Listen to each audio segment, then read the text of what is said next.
السلام عليكم ورحمة الله. إن الحمد لله نحمده ونستعينه ونستغفره ونعوذ بالله من شرور أنفسنا ومن سيئات أعمالنا. من يهده الله فلا مضل له ومن يضلله فلا هادي له، وأشهد أن لا إله إلا الله وحده لا شريك له، وأشهد أن محمدا صلى الله عليه وسلم عبده ورسوله. يا أيها الذين آمنوا اتقوا الله حق تقاته ولا تموتن إلا وأنتم مسلمون. يا أيها الناس اتقوا ربكم الذي خلقكم من نفس واحدة وخلق منها زوجها وبث منهما رجالا كثيرا ونساء، واتقوا الله الذي تساءلون به والأرحام إن الله كان عليكم رقيبا. يا أيها الذين آمنوا اتقوا الله وقولوا قولا سديدا يصلح لكم أعمالكم ويغفر لكم ذنوبكم، ومن يطع الله ورسوله فقد فاز فوزا عظيما. ألا إن أصدق الكلام كلام الله، وخير الهدي هدي محمد عليه الصلاة والسلام، وشر الأمور محدثاتها وكل محدثة بدعة وكل بدعة ضلالة وكل ضلالة في النار. حياكم الله. Cette soirée du samedi 21 Rabi' al-Thani 1437 de l'Égypte, correspondant au 30 janvier 2016. Donc nous sommes toujours avec le mal et le remède de Ibn al-Qayyim rahimahullah ta'ala, dans le cours numéro 43. La fois passée on avait dit que il y avait différentes sortes d'amour, et plus exactement 6 ou 7. Juste pour réviser vite comme ça, on va dire le premier degré, c'est le lien, l'alaqa. Vient ensuite le penchant, shabab. Ensuite le troisième, l'gharam, l'attachement. Ensuite le quatrième, l'amour fou, l'ishq. Le cinquième, le désir, shawqa. Ensuite le sixième, je crois que c'est le cours d'aujourd'hui d'ailleurs, le sixième, c'est l'amour servile. Et peut-être le prochain cours, Inch'Allah Ta'ala, le septième, qui sera l'intimité, al-khulla. Donc aujourd'hui, Inch'Allah Ta'ala, l'amour servile. Page 254, bi'idhnillahi ta'ala. Ibn al-Qayyim, alayhi rahmatullahi ta'ala, dit, vient ensuite l'amour servile, al-tatayyum, qui est le dernier degré de l'amour, et consiste à ce que l'être aimé asservisse celui qu'il aime. Asservisse, il le rend un esclave.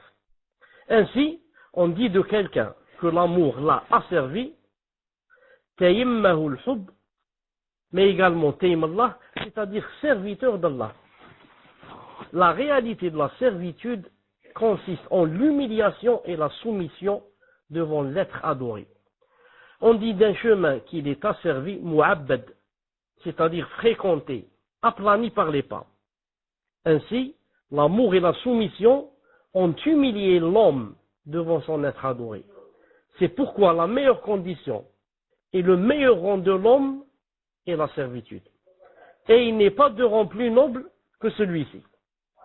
Allah Azza wa Jal, Allah Azza wa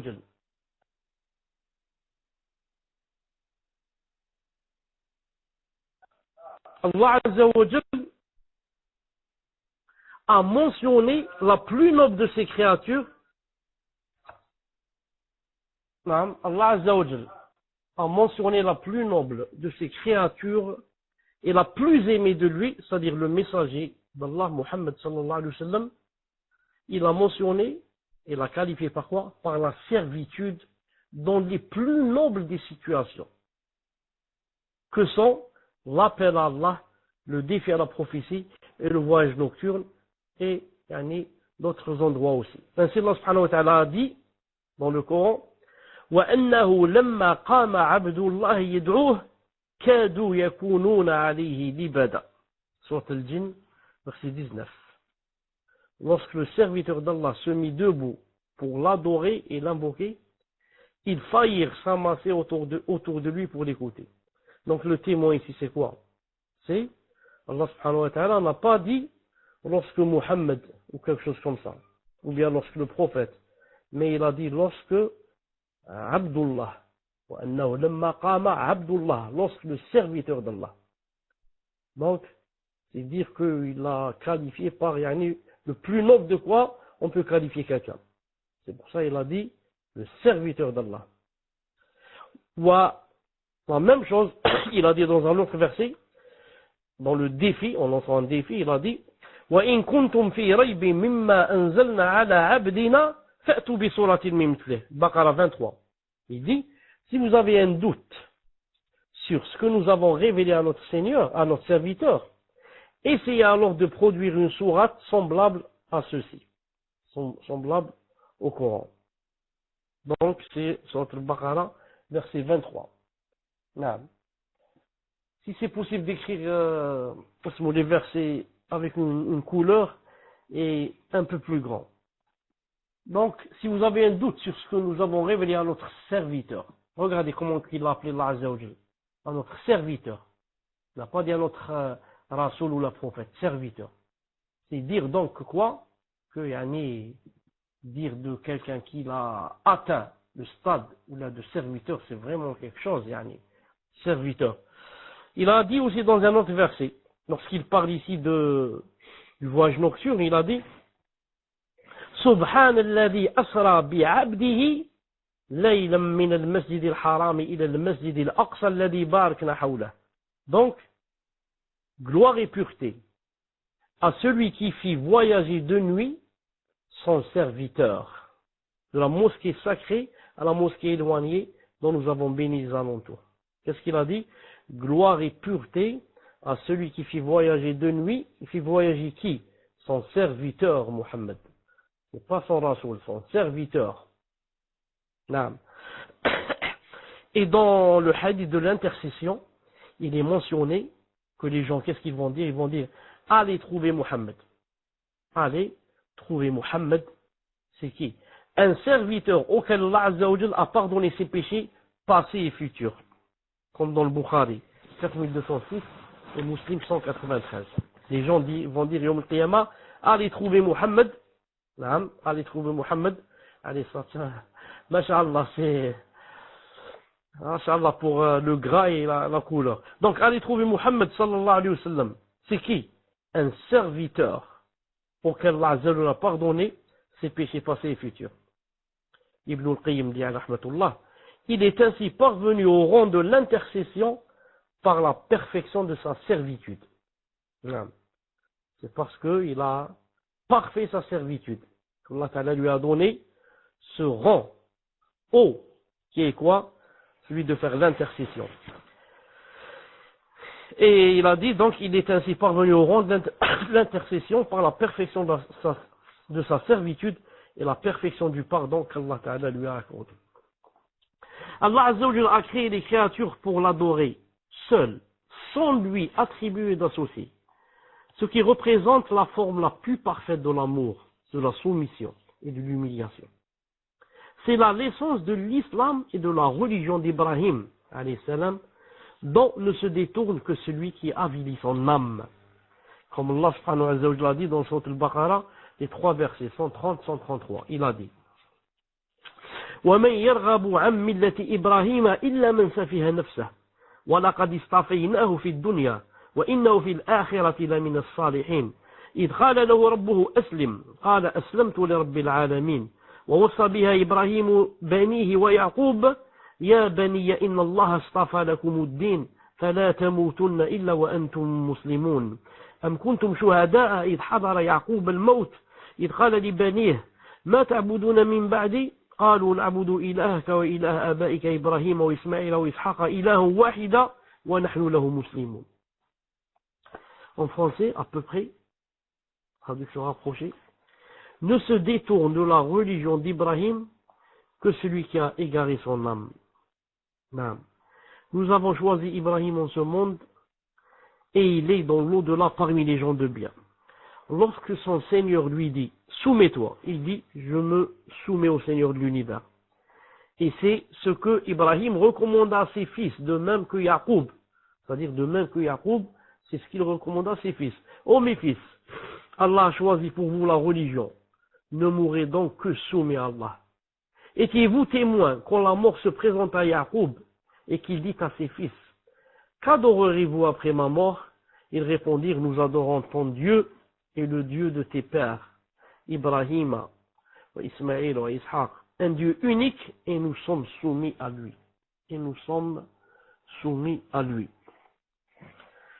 Non. Ce qui me plaît ici, dans ce verset, c'est surtout lorsque Allah Ta'ala dit, lorsqu'il a dit, verset 133, il a dit, étiez-vous témoins quand la mort se présenta à Yaqub et qu'il dit à ses fils, qu'adoreriez-vous après moi? Non. Qu'adoreriez-vous après moi? Qu'adoreriez-vous après moi? Et ils répondirent, nous adorerons ta divinité, c'est-à-dire Allah et la divinité Père, c'est toujours Allah subhanahu wa ta'ala, tes pères, Ibrahim, Ismaël, Ishaq, et la fin du verset. Al-Muhim, regardez quelqu'un qui va mourir quand il a le tawhid dans le cœur, ancré, et qu'il n'a vie que pour Allah. Pour lui et par lui. Comment, c'est quoi son souci avant de mourir? Qu'est-ce qu'il va dire à ses enfants ici? L'un de nous va leur dire, je vous ai laissé une usine. Donc, soyez des frères. Je vous ai laissé une ferme. Donc, que chacun prenne une part. Je vous ai laissé tel et tel magasin. Je vous ai laissé ceci, cela. Mais regardez l'Anbiya alayhi salam, qu'est-ce qu'ils disent avant de mourir? Étiez-vous témoin quand la mort se présente à Yaqub et qu'il dit à ses fils, qu'adorerez-vous après moi? Naam. Ils demandent, qu'est-ce qu'ils vont adorer? C'est la aqida. Naam. Je voudrais être sûr que mes enfants seront sur la même aqida que moi, qui suivront le même chemin que moi. Le rizq, ils ne peuvent mourir sans prendre le rizq. C'est pas la peine de parler de rizq. Le rizq, personne ne meurt, comme a dit alayhi salam, sans qu'ils ne prennent ce que Allah Ta'ala lui a écrit comme rizq. C'est pas possible. Mais par contre, la aqida et si on ne sait pas s'ils vont mourir sur la aqida ou bien ils vont mourir sur le shirk ou bien sur le bouddhisme ou le christianisme. Mais on ne sait pas. Ça, regardez ce qu'il leur a dit avant de mourir. Naam, qu'Allah Ta'ala nous raffermisse nos cœurs sur la voie droite. Ibn al-Qayyim rahimahullah ta'ala dit, c'est pour cette raison que le plus grand péché auprès d'Allah Azza wa Jal est le shirk. Naam. Et Allah ne pardonne pas qu'on lui associe quoi que ce soit. Le fondement de l'association à Allah Azza wa Jal est l'association à lui dans l'amour. Comme il dit dans le Coran, Sourate Al-Baqarah, verset 165. ومن الناس من يتخذ من دون الله أندادا يحبونهم كحب الله والذين آمنوا أشد حبا لله.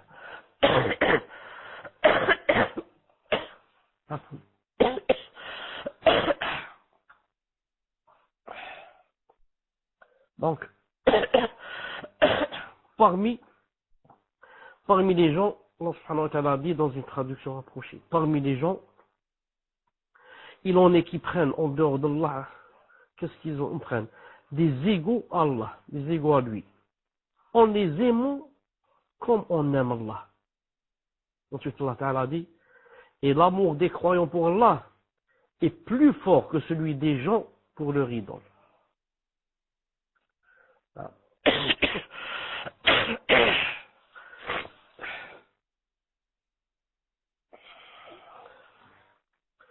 Ibn al-Qayyim rahmatullah ta'ala dit, Allah a donc mentionné, qu'il est des gens qui lui associent et lui donnent un égal qu'ils aiment comme on aime Allah. Mais que les croyants aiment plus Allah que ces gens n'aiment les égaux qu'il lui attribue. On a également dit que le sens du verset était qu'ils aimaient, les croyants, aimaient plus Allah que ne l'aiment ceux qui lui attribuent des égaux. Car, même s'ils aiment Allah Azza wa Jal, en lui donnant des égaux dans l'amour, leur amour pour Allah faiblit. Alors que du fait de l'exclusivité de l'amour qu'ils portent à Allah, l'amour des adeptes de l'unicité d'Allah est plus fort que le leur. Et on ne peut comparer le Seigneur de l'univers et lui donner des égaux qu'en leur accordant aussi un amour égal, comme il a été mentionné plus tôt. Puisque la volonté d'Allah Azza wa Jal vis-à-vis de ses créatures est qu'il lui voue exclusivement cet amour, il a désavoué de la manière la plus forte celui qui prend en dehors de lui un allié ou un intercesseur, mentionnant parfois ces deux choses et d'autres fois une seule d'entre elles. Naam. Donc il a dit, il a désavoué, Allah Azza wa Jalla a désavoué de la manière la plus forte celui qui prend en dehors de lui un allié ou un intercesseur. Mentionnant parfois ces deux choses, parfois dans un même verset tu trouves les deux choses, le désavouement de l'allié et de l'intercesseur. Et d'autres fois, une seule d'entre elles. Et d'autres fois, dans certains versets, tu trouves que Allah Azza wa Jalla se désavoue d'une seule chose, soit de l'allié, soit de l'intercesseur. Prenons ce verset, le premier, où Allah Ta'ala a dit, dans Sourate Yunus, verset 3, il a dit, Inna rabbakumullahu alladhi khalaqa as-samawati wal-arda fi sittati ayyamin thumma istawa 'ala al-'arsh yudabbiru al-amra ma min shafi'in illa min ba'di idhnihi dhalikumullahu rabbukum fa'buduhu afala tadhakkarun. طيب. Donc il dit ici, c'est-à-dire en français, votre Seigneur est Allah, votre Seigneur est Allah, qui créa les cieux et la terre en 6 jours, puis s'est élevé au-dessus du trône, administrant toutes choses. Il n'y a d'intercesseur qu'après qu'il ait donné sa permission. Tel est Allah votre Seigneur, n'adorez donc que lui, ne vous rappelez-vous donc pas? Non. Donc ici, il s'est désavoué de quoi? Non. Il s'est désavoué de l'intercession. Il a dit, il n'y a d'intercesseur qu'après qu'il ait donné sa permission. Non. Maintenant, dans le verset qui va venir. Allahu alladhi khalaqa as-samawati wal-arda wa ma baynahuma fi sittati ayyam thumma istawa 'ala al-'arsh ma lakum min dunihi min waliyyin wa la shafi' afala tadhakkarun. Sajda 4. Allah est celui qui a créé en 6 jours les cieux et la terre et tout ce qui est entre eux. Ensuite, il s'est élevé au-dessus du trône. Vous n'avez en dehors de lui ni allié ni intercesseur.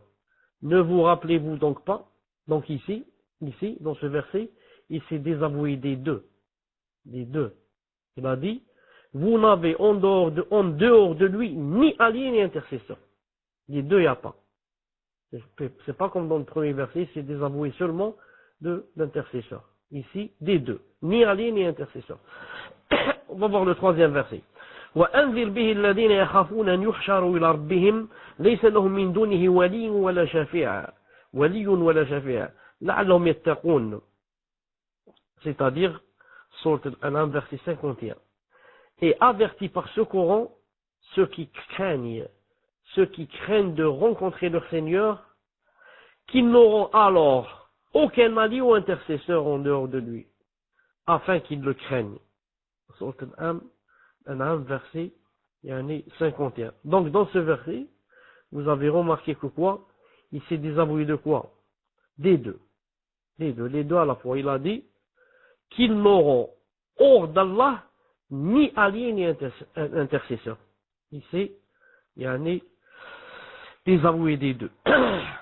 Et il dit, en n'en mentionnant qu'une seule, il a dit أم اتخذوا من دون الله شفعاء قل ولو كانوا لا يملكون شيئا ولا يعقلون ولله الشفاعة جميعا له ملك السماوات والأرض ثم إليه ترجعون. Sourate Az-Zumar 43-44.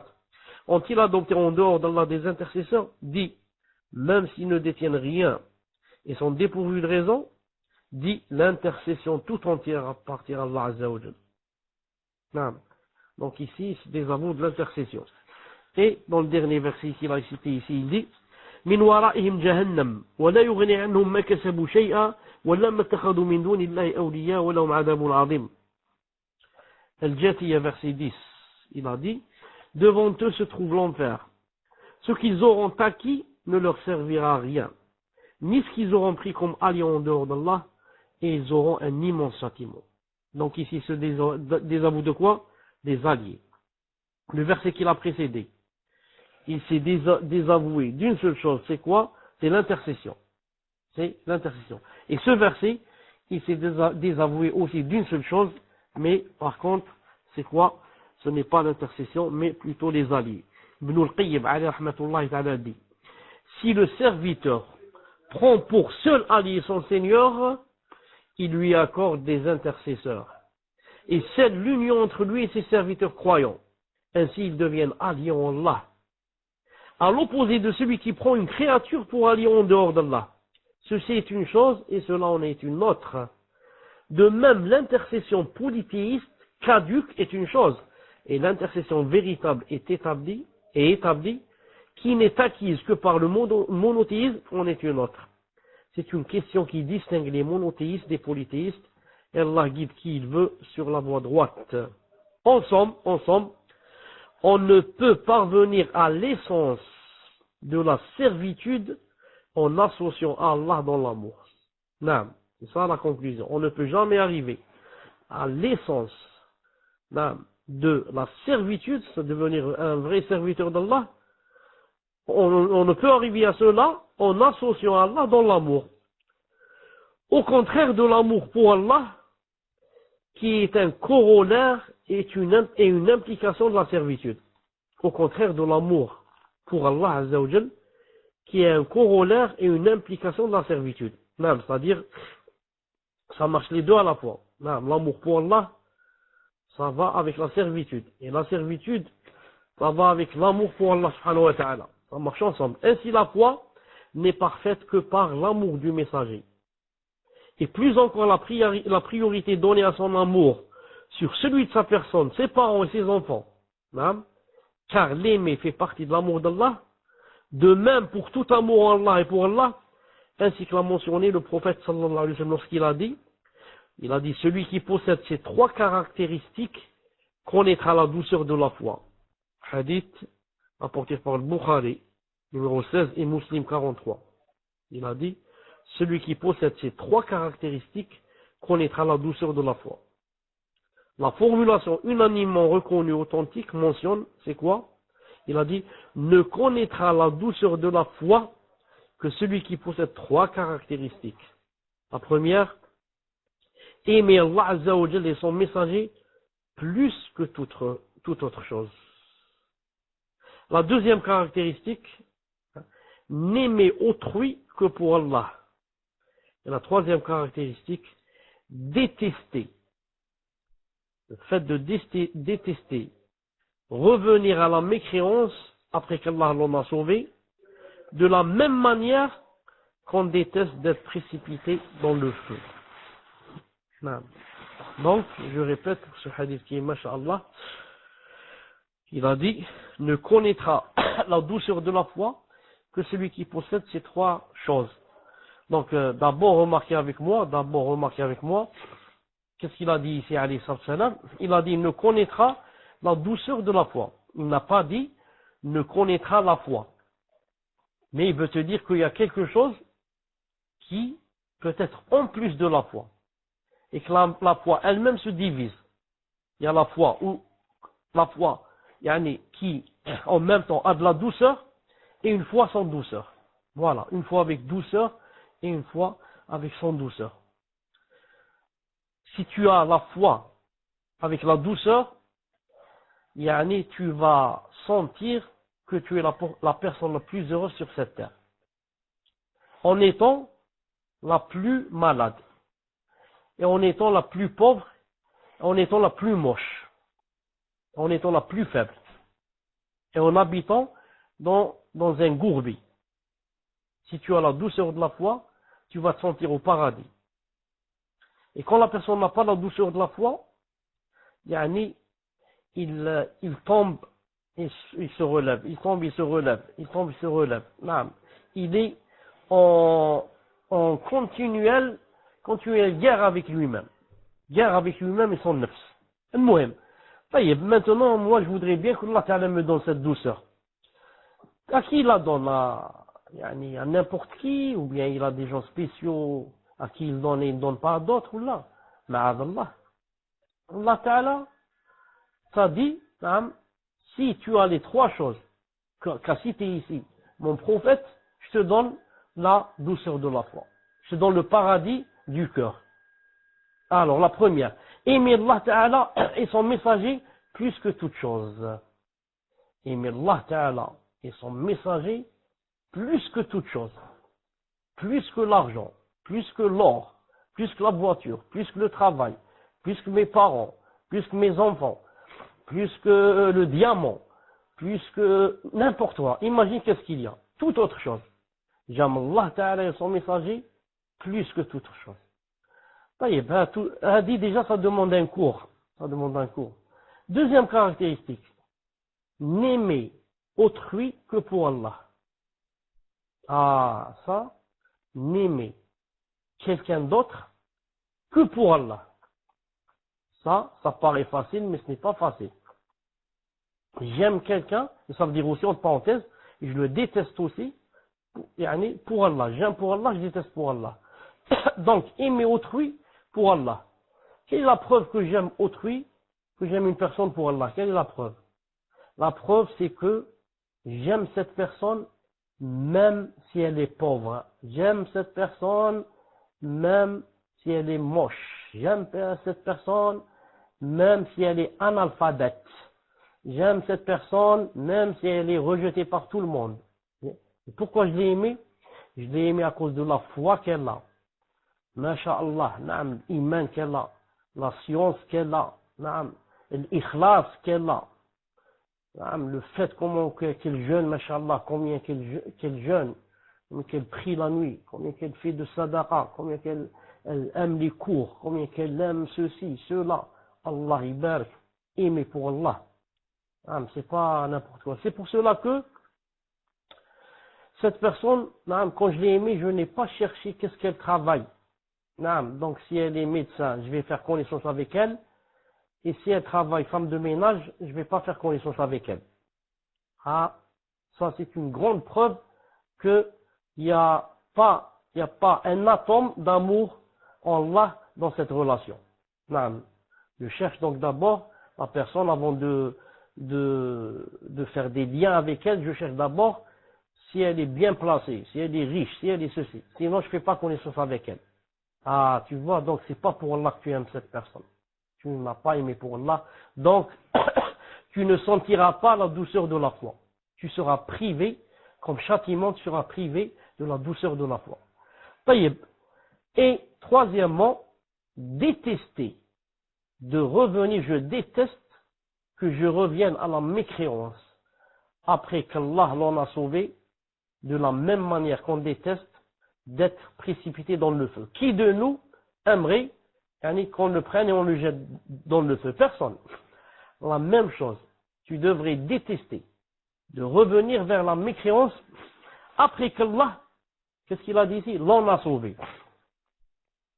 Il a bien dit après qu'Allah l'en a sauvé. C'est pas toi qui t'es sauvé. Personne ne t'a sauvé. Ni tes amis, ni tes parents, ni X ou Y. X ou Y, c'est un sabab, c'est tout. Mais c'est Allah Ta'ala qui t'a sauvé. C'est Allah Ta'ala qui t'a donné cette grande faveur et t'a sauvé de l'enfer. T'a sauvé de l'enfer, pourquoi? Parce que tu es croyant. Et si tu meurs sur la croyance, tu seras sauvé de l'enfer, bi'idhnillah ta'ala. Ou du moins, si tu y rentres à cause de tes grands péchés et de tes grands péchés continuels, à la rigueur, tu ne seras pas éternellement en enfer, contrairement au kafir. Donc, qu'est-ce qu'il faut? Il faut détester de revenir à la mécréance. Non. Et ne pas, comme certains peut-être ont même des regrets. J'étais ceci, j'étais masha'Allah, quand j'étais kafir, j'étais ceci. Attention, Allah Ta'ala peut t'enlever ça du cœur et le donner à une autre personne. Et tu vas trouver apostasie, billah, comme certains et certaines ont apostasie, que Allah Ta'ala nous préserve. Pourquoi? Ils n'ont pas détesté la mécréance. Ils ont eu toujours dans le cœur la nostalgie de la mécréance. Que Allah Ta'ala nous préserve. Naam. Surtout pour les reconvertis, surtout. Qu'est-ce qu'il a dit après? Il a dit aussi, celui qui aime pour Allah, déteste pour Allah, donne pour Allah et prive pour Allah, aura complété la foi. Voir Sahih Targhib, hadith numéro 3029. Celui qui quoi? Celui qui aime pour Allah, déteste pour Allah. On l'a vu tout à l'heure. J'aime pour Allah quelqu'un et je le déteste pour Allah. Je le déteste pas parce que la fois passée j'avais besoin d'argent, je lui ai dit prête-moi, il n'a pas voulu, donc je vais le détester. Non. Je le déteste, pourquoi? Parce qu'il était masha'Allah et maintenant il commence à fréquenter les mauvaises fréquentations, à faire des choses qui sont pas bien. Voilà pourquoi je le déteste pour Allah. Non. Taïeb. Ensuite, donne pour Allah et prive pour Allah. Allahu Akbar. Je donne pour Allah Azza wa Jal. C'est Allah Ta'ala qui m'a donné, qui m'a dit de donner. Je donne pour le ravissement d'Allah Subhanahu wa Ta'ala. Quand je prive, naam, ce n'est pas par avarice. Parce que je déteste cette personne. Naam, si je prive, je donne pas, c'est aussi pour Allah. Et là aussi, j'aurai aussi des récompenses. Quand je donne pas, et que ma privation c'était pour Allah. Naam, je donne pas pour Allah. Naam. Alors celui qui fait comme ça, il a dit, aura complété la foi. Donc ce hadith montre aussi que la foi, des fois elle est complète. Chez certaines personnes, chez d'autres ne l'est pas. Il y a seulement la foi, mais elle n'est pas complétée. Naam. Il a dit aussi, Ibn Qayyim a dit, c'est lui. Il a dit, et encore, c'est-à-dire le hadith, deux hommes ne s'aiment pas en Allah sans que le meilleur des deux ne soit celui qui aime le plus son compagnon. Sahih Targhib 3014. Deux hommes ici, ça veut dire deux personnes, c'est-à-dire deux hommes ou deux femmes, ne s'aiment pas en Allah, Azza wa Jal, sans que le meilleur des deux, c'est qui? C'est celui qui aime le plus son compagnon. Non. Quand deux personnes s'aiment pour Allah subhanahu wa ta'ala, il y a toujours peut-être une personne des deux qui aime l'autre plus que l'autre. Qui aime l'autre plus que l'autre. Non. Celui qui aime plus, c'est celui qui est le meilleur des deux par rapport au ravissement d'Allah subhanahu wa ta'ala. Ceci, car cet amour fait partie des corollaires et implications de l'amour d'Allah. Et plus il est fort, plus il en est de même pour son fondement. Naam. Cet amour, naam, fait partie des corollaires et implications de l'amour d'Allah. Il découle de quoi? De l'amour d'Allah. Bon, pourquoi je t'ai aimé? Qui es-tu toi? Je te connais pas du tout. Je t'ai trouvé à la mosquée, je t'ai aimé. Naam. On s'est jamais vu, jamais rencontré, jamais que ça. Et on va devenir des frères, masha'Allah, des inséparables. Mon argent, c'est ton argent, etc. Non. Pourquoi? Pour Allah. J'ai vu en toi des choses, yani, Allah ibarak. Allah ibarak. En m'asseyant avec toi, tu me rappelles, yani, Allah subhanahu wa ta'ala, et le paradis, et ceci et cela. Non. Comme a dit le prophète sallam, il a dit, Inna awliya Allah, alladhina idha ru'u dhukira Allah. Cheikh Al-Albani a dit authentique ou bon. Il a dit, alayhi salam, les élus d'Allah, ce sont ceux qui, lorsque tu les vois, tu te rappelles d'Allah. Lorsque tu les vois, déjà les voir, sans déjà discuter avec eux, sans. Non. Donc moi, j'aimerais bien faire la connaissance de quelqu'un qui, du matin au soir, en sa présence, on ne parle que de din. J'apprends avec lui, masha'Allah. J'avance dans le din, masha'Allah. Et je me rapproche d'Allah subhanahu wa ta'ala davantage. Qui n'aimerait pas avoir un ami pareil? Un ami pareil, c'est de l'or, c'est du diamant, c'est des émeraudes. C'est beaucoup plus que cela. Non.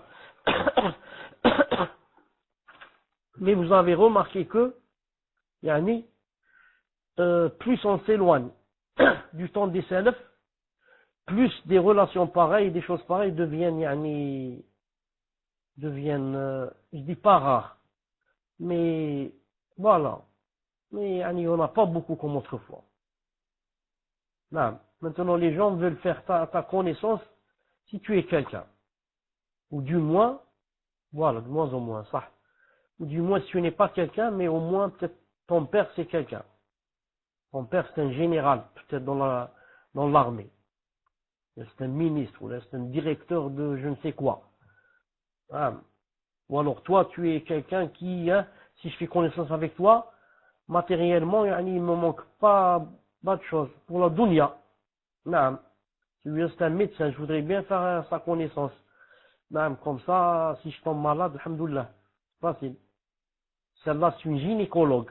Je voudrais bien faire sa connaissance, si je suis une sœur. Comme ça, si j'ai une grossesse ou là, alhamdoulilah, elle m'aide. Donc si elle n'était pas gynécologue, cherche pas à la connaître. Vous avez compris, cherche pas à la connaître. Et celui-là, si son père n'était pas un général, cherche pas à le connaître. Donc c'est pas l'iman qui m'a poussé à faire sa connaissance, c'est la dunya.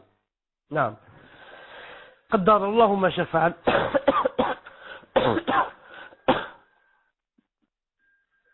Numéro 91. 91, les 4 types d'amour. Les 4 types d'amour. Chapitre 91, page 258. Les 4 types d'amour. Il existe 4 types d'amour qu'il est obligatoire de distinguer, car ceux qui se sont égarés l'ont été en raison de l'absence de distinction en cela. Voilà. Le premier est l'amour d'Allah. Écrivez, le premier. C'est quoi? C'est l'amour d'Allah. Vous avez écrit? Le premier, c'est l'amour d'Allah. Ibn al-Qayyim dit, le premier, c'est l'amour d'Allah qui ne suffit pas à lui seul pour sauver du châtiment d'Allah et obtenir sa récompense. Car les polythéistes, les adorateurs de la croix, les juifs et autres, aiment Allah. Donc le premier c'est quoi? C'est l'amour. L'amour qu'Allah. Non, c'est pas l'amour qu'Allah, c'est l'amour d'Allah. Non, c'est l'amour d'Allah.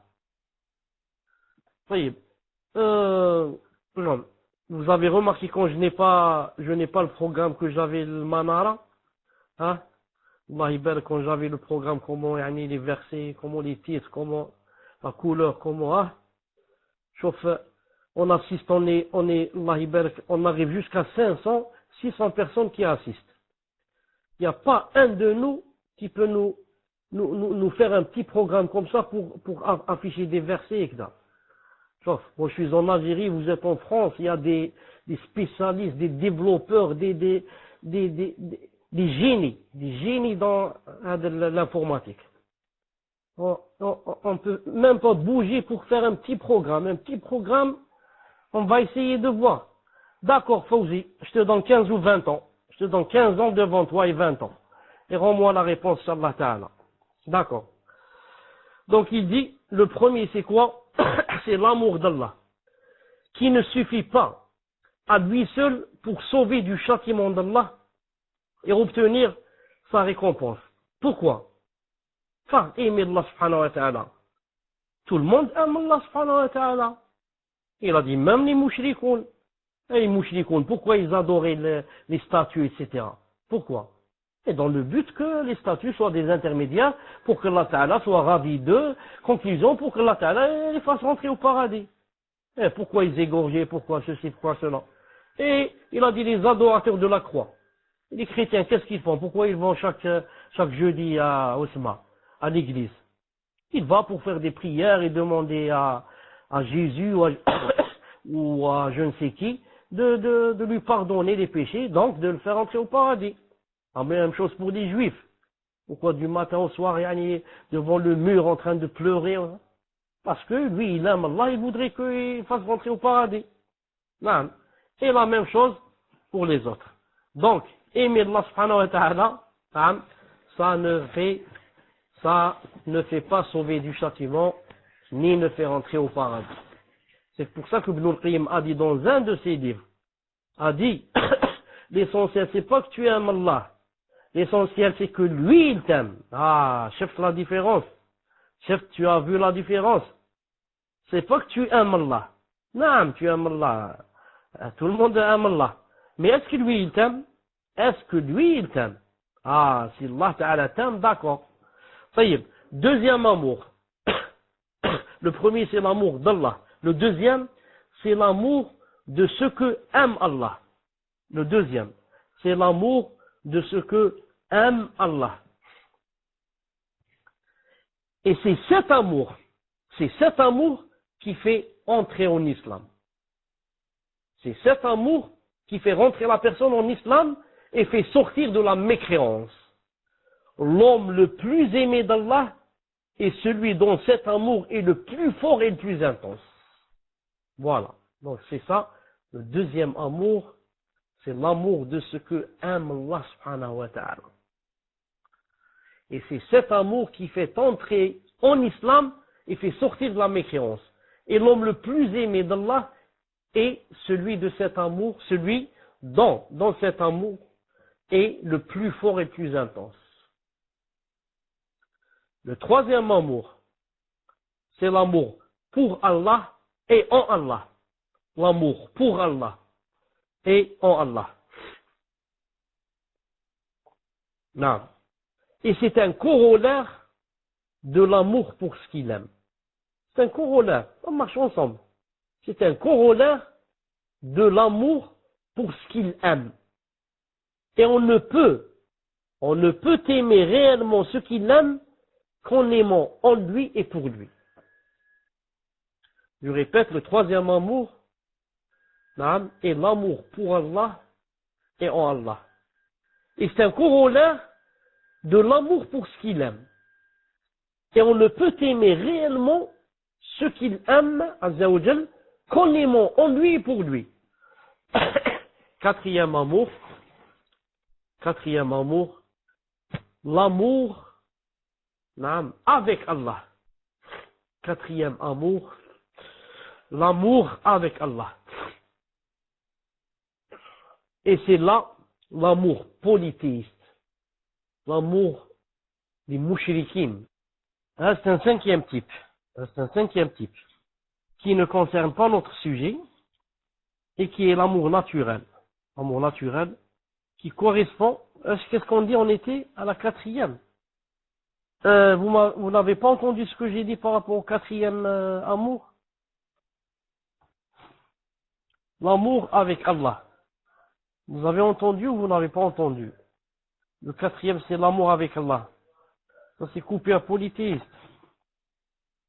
D'accord. Alors, le quatrième amour, c'est l'amour avec Allah, avec. Et c'est là l'amour polythéiste. Et toute personne qui aime une chose avec Allah et non pour lui, en raison de lui ou en lui, aura fait de cette chose un égal à Allah. Et c'est là un amour polythéiste. Donc il a dit, le quatrième, c'est l'amour avec Allah. Et c'est ça l'amour du shirk, du mouchrikin. Pourquoi? J'aime avec Allah. Donc, j'aime Allah et avec lui, j'aime aussi la statue. Je l'adore.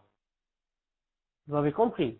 J'aime Allah subhanahu wa ta'ala et en même temps avec lui, j'aime aussi le soleil, je l'adore.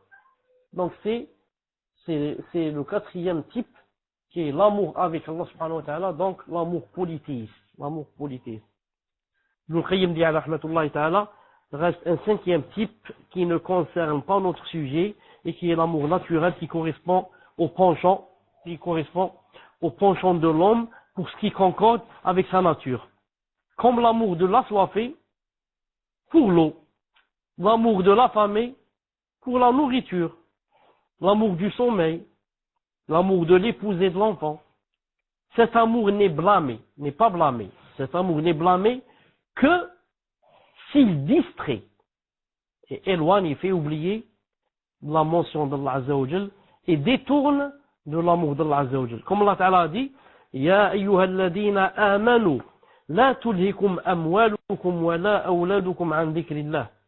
Sourate al-Munafiqun, verset 29. Ô vous les croyants, ne soyez pas distraits de la mention d'Allah par vos biens et vos enfants.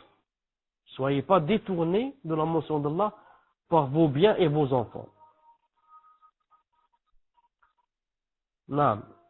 Ô vous qui avez cru que ni vos biens ni vos enfants ne vous distraient du rappel d'Allah.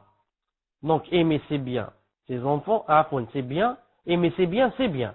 Aimer ses enfants, c'est bien. Mais à condition que ça ne nous distrait pas du rappel d'Allah subhanahu wa ta'ala. Et il a dit en faisant des éloges à certains gens, Allah Ta'ala a dit Rijalun la tulhihim tijaratun wa la bay'un an dhikrillah. Des hommes que le commerce et la vente ne distrait pas de la mention d'Allah. Sauf le verset 37. Il a fait des éloges de certains gens, le mu'minin, et il a dit de quoi? Il a dit que, ce sont des hommes dont le commerce et la vente ne distraient pas de la mention d'Allah. C'est-à-dire que, c'est pas interdit de faire le commerce, ni c'est interdit de faire de la vente, mais c'est toujours à condition que ça ne distrait pas de la mention d'Allah Azza wa Jal. Voilà, il appelle ici à Salat al-Isha, Subhanak Allahumma bihamdik, Ashhadu an la ilaha illa ant, astaghfiruka wa atubu ilayk. Et bien sûr, on se rencontre dans au moins, Inch'Allah ta'ala, une demi-heure. Au moins une demi-heure, le temps, que de prier, de prier et de revenir. Salam alaikum wa rahmatullahi wa barakatuh. Salam wa rahmatullahi wa barakatuh, jazakallahu khair, ya Cheikh. Donc nous allons commencer par la première question. Question d'une sœur qui demande: quelle est la meilleure façon d'arriver à la douceur de la foi? Hayyakumullah ajma'in. Quelle est la meilleure façon d'arriver à la douceur de la foi? Tafadhal ya Cheikh, wa jazakallahu khair. Wa alaykum salam wa barakatuh. La meilleure façon d'arriver à la douceur de la foi, c'est ce qu'a indiqué le prophète sallallahu alayhi wa sallam. Car c'est pas possible que le prophète alayhi wa sallam dise voilà les caractéristiques qui, si on les fait, on arrive à la douceur de la foi. Ensuite, quelqu'un peut donner autre chose et dire non, il y a autre chose. Vous avez compris? C'est pas possible. Donc, quiconque veut avoir la douceur de la foi, qu'il fasse ces trois choses. Qu'il fasse de sorte que Allah Ta'ala et son prophète soient les plus aimés, soient plus aimés que toute autre chose, et de façon à ce que s'il y a quelque chose qui se contredit entre ce qu'a ordonné Allah Ta'ala son prophète et ce qu'ordonne mon nefs, ou bien mes parents, ou bien mon directeur, ou bien mon général, ou je ne sais qui, je fais précéder ce qu'a ordonné Allah Ta'ala son prophète. Et la deuxième des choses, il a dit qu'on aime quelqu'un, on ne l'aime que pour Allah. Donc, je vais apprendre et essayer comment dorénavant de prendre deux ou trois ou quatre ou cinq frères pour Allah subhanahu wa ta'ala. Je vais les aimer pour Allah ta'ala. Et je vais apprendre comment aimer pour Allah ta'ala. Faire même de sorte que mon amour ne soit que cela. Ce n'est pas comme je viens de dire maintenant, prendre deux ou trois frères. De faire de sorte que je n'aime que pour Allah, je déteste pour Allah. Et la troisième, quand je pense à la mécréance et je pense comment j'étais avant l'islam et comment j'étais avant la droiture, avant l'istiqama, comment j'étais, etc. Je déteste tout cela. Et je demande à Allah Ta'ala de m'en éloigner au maximum. Comme je déteste d'être jeté en enfer. Si je fais ces trois choses, le prophète nous a promis qu'Allah Ta'ala nous donnerait la douceur de la foi, bi'idnillahi ta'ala. Fadlal. Jazakallahu khairan ya Cheikh. Nous allons passer à la deuxième question. Question d'une sœur qui dit: Ahmadallahu ilaykum. qu'Allah vous récompense, Cheikhana, ainsi que les admins pour leur travail. Amin. Est-ce que le fait de s'occuper de ses enfants, nourriture, etc., rentre dans le cas de la distraction? Barakallahu fikum wa jazakallahu khairan. Fadal ya Cheikh. Une petite correction, on dit Ahmadullah ilaykum, Allah. Parce qu'ici, l'objet de Jalala, ça devient le relevé. Ça devient un complément d'objet direct. Le fait de s'occuper de ses enfants, nourriture, etc., ne rentre pas dans la distraction. Ne rentre pas dans la distraction. Là, parce que c'est obligé de donner la nourriture à ses enfants et de leur faire les choses nécessaires. Mais, peut-être que la question ici a été mal posée. Peut-être la personne veut dire si le fait de les nourrir, etc., nous fait louper, par exemple, la salade. Vous avez compris? Si ça nous fait louper la salade, peut-être c'est comme ça la question. Sinon, comment ça rentre dans la distraction? Donc on ne doit pas donner à nos enfants à manger et à boire, on ne doit pas les habiller, on ne doit pas les laver s'ils ont fait leurs besoins, on ne doit pas ceci, cela. Tout cela, bien sûr, c'est obligatoire. Mais il ne faudrait pas que ça soit au détriment du din. il ne faudrait pas que ça soit au détriment du din. Et là, j'ouvre une parenthèse surtout pour les mères, pour leur dire, quand j'ai dit que ça ne soit pas, il ne faut pas que ça soit, pour que, à cause de on loupe une salade, je ne veux pas dire par louper une salade, louper de la faire à son premier moment. Par exemple, l'or c'est à 13 heures, donc, il ne faut pas que je loupe la salade à 13 heures, même si je prie à la maison que je suis une mère d'enfant. C'est pas ce que je veux dire. Louper le dor, si le dor c'est à 13 heures et le as c'est à 15 heures, si maintenant j'ai 2 heures devant moi et je vais m'occuper de mes enfants pendant ces 2 heures de façon à ce que de 13 heures à 15 heures, je ne vais pas prier de dor. Et maintenant c'est 15 heures, c'est salat al-asr et je suis toujours avec les enfants. Ah, ça rentre dans la distraction. Tu as 2 heures devant toi pour prier de dor, tu ne l'as pas fait. Subhanallah al-azim. Non. Mais pourquoi j'ai dit comme ça? Certains croient que dès que j'entends l'adhan, si je prie pas à la minute, ça veut dire que j'ai fait un grand péché. Non. Et ça c'est faux. Bi'idhnillahi ta'ala. Tfadhal, pour la troisième question. Jazakallahu khayran ya Cheikh. Donc nous allons passer à la troisième question, question d'une sœur qui demande Barakallahu fikum Cheikh pour ce cours ainsi que les admins pour leur travail. Voici ma question qui porte sur un cours qui est passé. Peut-on avoir comme amie une lesbienne, femme qui aime les femmes? Y a-t-il des choses à ne pas faire en sa présence? Exemple, se dévoiler devant elle. Et comment lui faire le rappel alors qu'elle-même sait que cela est haram? Donc elle-même elle sait que c'est haram. Jazakallahu khayran, qu'Allah vous guérisse ya Cheikh. Amin. Tfadal ya Cheikh. Wa afwan. Voilà. Maintenant, on va passer à l'application du hadith qui a dit que celui qui veut connaître la douceur de la foi, il doit faire 3 choses. Entre autres, il a dit, n'aimer autrui que pour Allah subhanahu wa ta'ala. Ça veut dire aussi détester autrui pour Allah subhanahu wa ta'ala. Je dis, peut-on avoir comme amie une lesbienne, femme qui aime les femmes? On ne peut pas. On ne peut pas avoir une amie pareille. Pourquoi? Parce que c'est de la mauvaise fréquentation.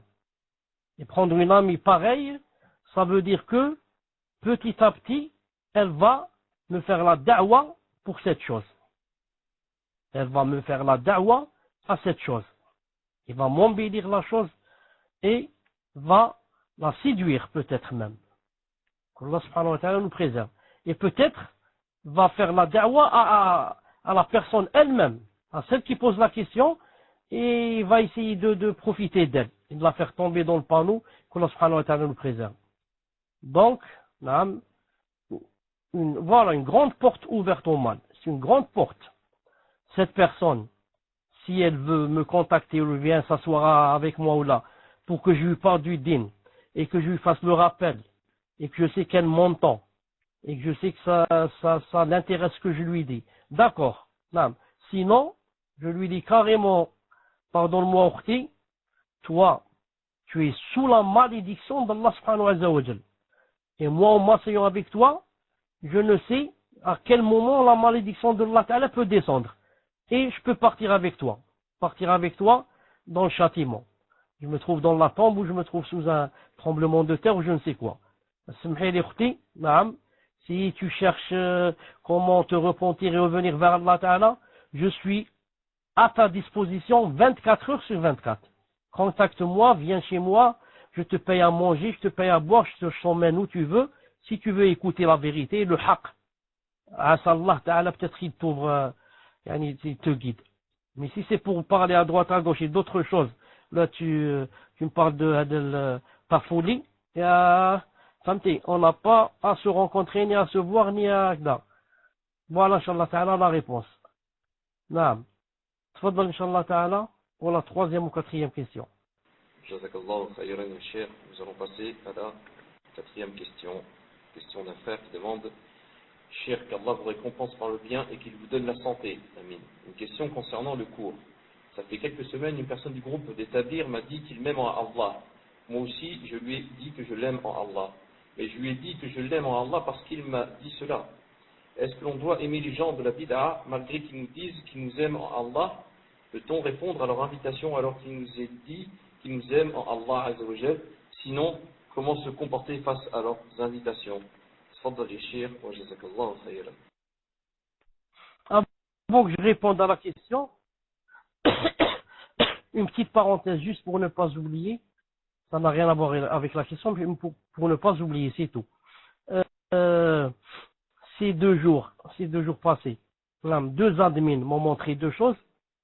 La première, un de mes admins m'a montré un site, un genre de site qui s'appelle Question-Réponse Chelebi, qui est tenu par des sœurs. Moi, ça, je l'avais complètement oublié.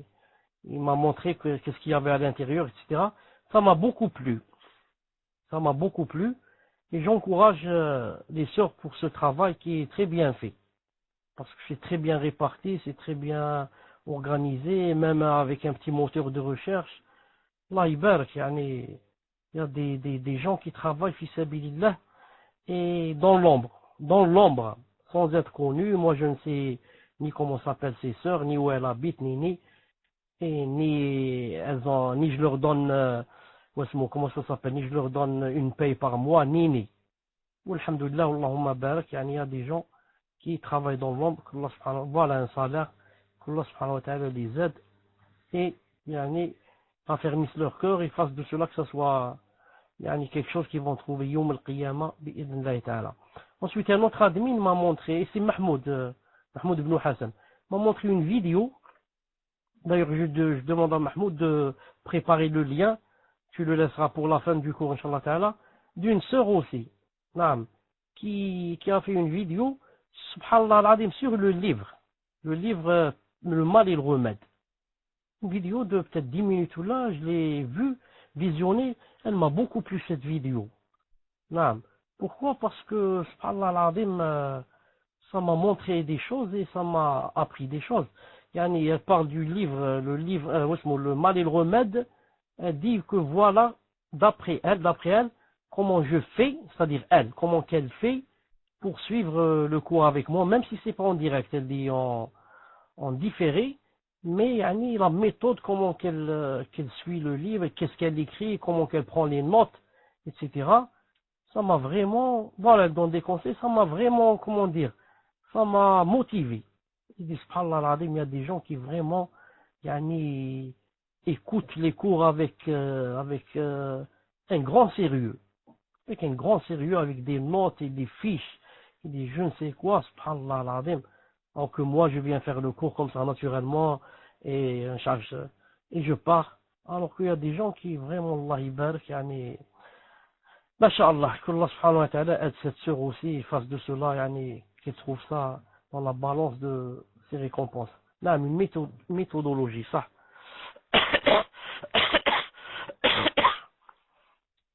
Entre autres, elle a dit que, par exemple, quand moi je prononce des mots en arabe, où je lis des versets ou là, elle a dit que, c'est important pour quelqu'un qui n'a pas l'arabe.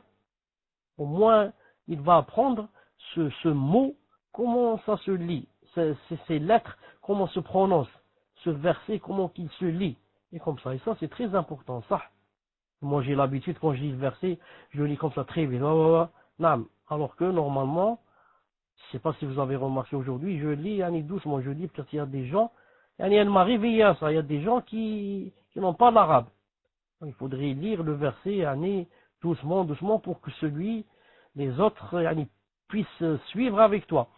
Et même si elle ne sait pas prononcer, elle l'a dans la tête. Non, comme elle a dit. Elle a dit, même si le mot, quand je l'entends bien de quelqu'un qui lit bien l'arabe, elle a dit, même si je ne peux pas le prononcer, mais au moins je sais dans ma tête comment il se prononce. C'est vrai. Avec ma langue, je ne peux pas. J'ai un défaut, je n'arrive pas. Mais dans ma tête, il est bien prononcé. Je sais maintenant comment ça se prononce.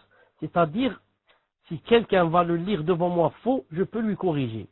Je lui dis, c'est pas comme ça, c'est faux. Même si c'est moi, je peux pas te dire comment ça se prononce, mais c'est faux. C'est pas comme ça, comme tu l'as prononcé.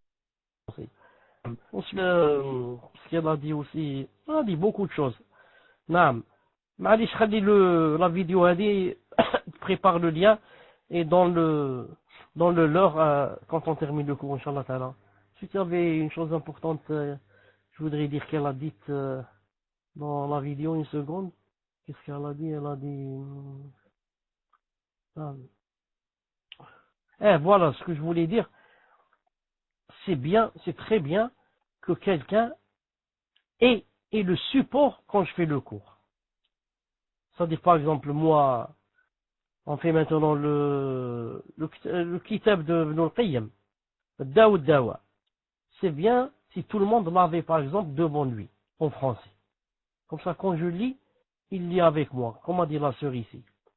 Et il voit, yani, comment je prononce certains mots et les rajouts que je fais, des notes, etc. C'est très important. Et peut-être même des fois, je corrige des choses. Je dis ici, il a dit telle chose, alors que normalement, ceci, cela. Moi, j'envoie les pages sur Telegram, cher. Page par page. Mleh, masha'Allah. À chaque cours, Allah yubarak. Mais est-ce que les gens ont est-ce que tout le monde a Telegram? Est-ce que tout le monde a Telegram?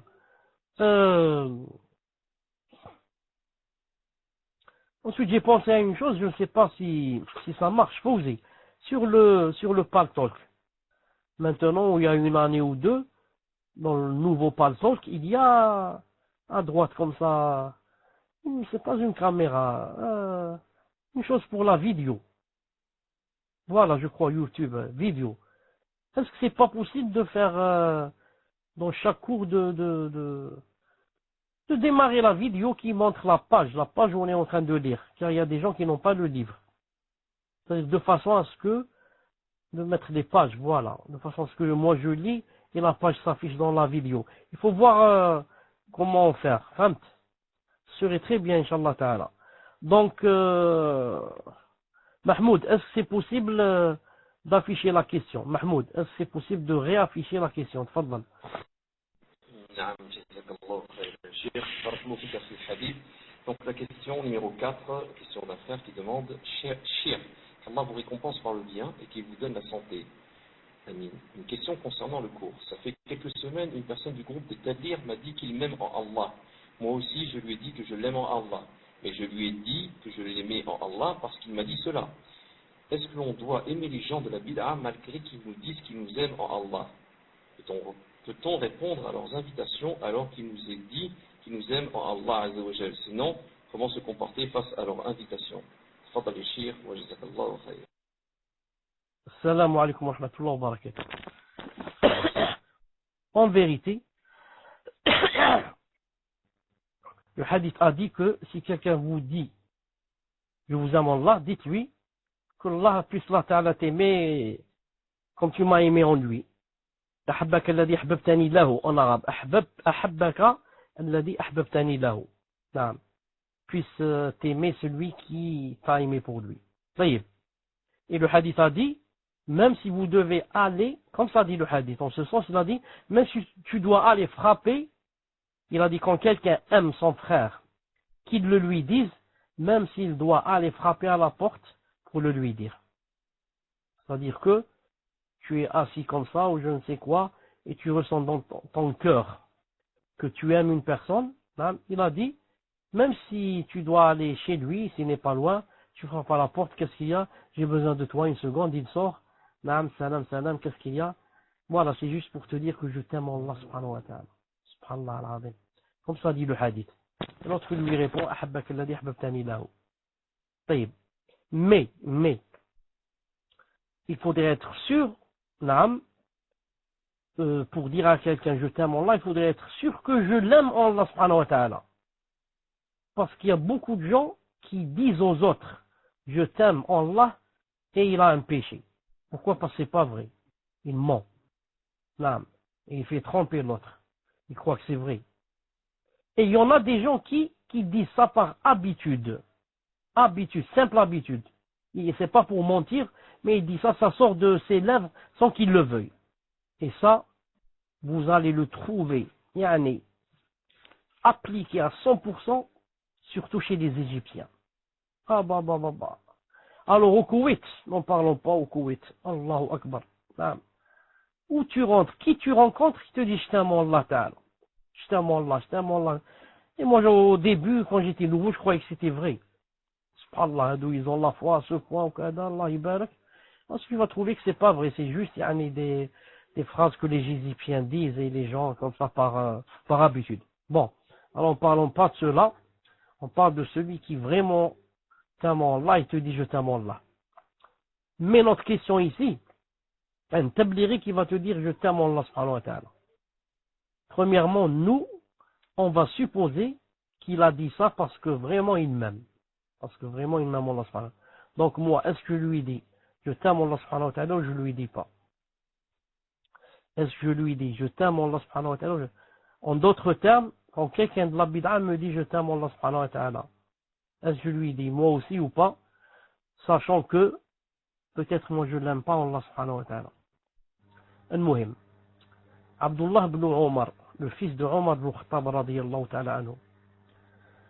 Le hadith se trouve dans Silsila Sahiha de Sheikh Al-Albani rahimahullah ta'ala.